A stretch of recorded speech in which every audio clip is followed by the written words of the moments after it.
Satellite Beach, Florida. Corporal Paul Sousa is just starting his shift when he spots trouble. I was making my first lap in the city. It appeared to be me as a drunk driver at 11 o'clock in the morning. The car goes airborne, swerves into oncoming traffic, careens back into the ditch, and heads straight for disaster.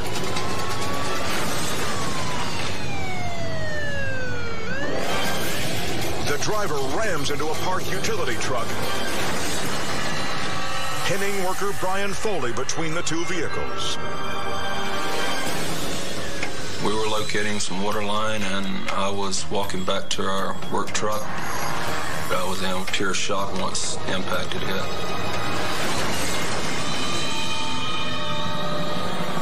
It felt as if my legs were on fire. You had no chance. You didn't even see it coming. Brian's legs are hopelessly crushed. Corporal Sousa radios for help. Within seconds, a medical chopper's en route. The driver was not intoxicated, but an elderly woman with a heart condition.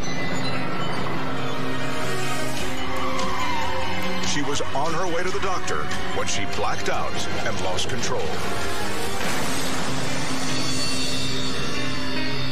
Brian loses his legs, but thanks to Corporal Sousa's immediate response, both he and the driver survived. That's the worst accident I've been on personally. I think he's a hero. Basically, he saved my life, and I want to thank him.